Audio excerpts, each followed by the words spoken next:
i us explico una mica com va anar la creació de l'horta comunitària i social d'aquí del municipi. En principi va néixer a partir de confluència d'un moment de crisi on hi va haver una mancança de producte fresc, sobretot a nivell municipal, per poder vestir la gent de servei social, i també de la necessitat que algunes persones venien i demanaven algun espai per poder conrear. A partir d'aquí, jo entenc que això va arribar als polítics i la voluntat política va ser de crear un espai on aquelles persones que ho necessitessin poguessin venir a conrear, no només a conrear, sinó tenir un espai on poder-hi passar estones, un espai on socialitzar-se, un espai on poder créixer, on poder aprendre, i que l'Ajuntament disposava d'aquest espai. Llavors es va barrejar tot una mica i a partir d'aquí, ple de l'Ajuntament, hi va haver la voluntat política de crear una horta social i comunitària, sobretot comunitària.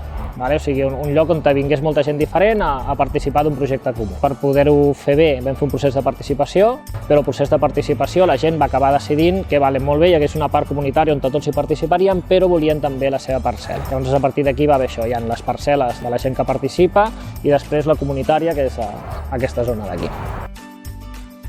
Us vaig explicar així per sobre el resum del projecte que és la Badoquera. La Badoquera és un projecte que s'està negociant amb l'Ajuntament, que és per crear una horta social, comunitària, des d'un punt de vista mixt. O sigui, hi hagin tant parcel·les per famílies, com hi poden haver parcel·les comunitàries per treure un altre tipus de rendiment més extensiu. La nostra intenció és poder arribar a constituir 5 parcel·les que puguin fer una rotació de cultius, per així no tenir de fer ús del guaret.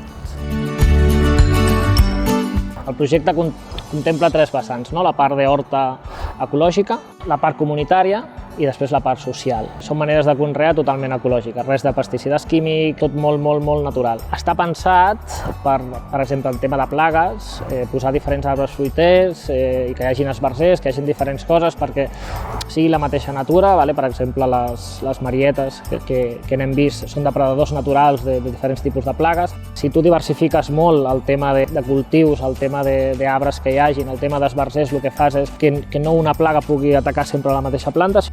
Hi ha l'horta comunitària, o sigui el parc de comunitari, o sigui que hi ha d'haver una participació de tots junts fent alguna cosa, que és la part que cultiven, i la social, que aquí hi ha 2 vessants, que hi ha la vessant de tots els excedents que surten d'aquí, van a Càritas, que és qui reparteix els excedents frescos que tenim aquí, i també hi ha la part que tots aquells usuaris de serveis socials que potser no necessiten aliment, però sí que necessiten teràpies o estar en altres llocs, tenen la possibilitat de venir aquí, però mai estigmatitzant, és a dir, no hi ha la parcel·la de serveis socials, sinó que hi ha la possibilitat de venir aquí a participar de la comunitat. A l'hort, aquí, a nivell municipal, ens ajuda molt perquè el tema de gestió de residus de poda la portem aquí, és a dir, tota la poda que hi ha al municipi la portem aquí es tritura i aquí se'n fa el compost on fem tou també per poder conrear. A part d'això, l'hort està en un punt dins d'un circuit saludable que tenim, o d'una anella verda, on la gent podrà arribar fins a l'hort, parar-se, descansar i, si de cas, continuar fent la volta.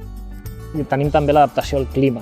Creem espais, camins amb ombra, on la gent pugui passejar, si estigui bé. Això és una altra de les vessants que hi ha dintre l'adaptació del clima i nosaltres entenem que l'hort ho ha de ser. De fet, tot el projecte que tenim aquí, quan el tinguem acabat, es concentra en aquesta part d'aquí, aprofitant la massa arbòria que hi ha.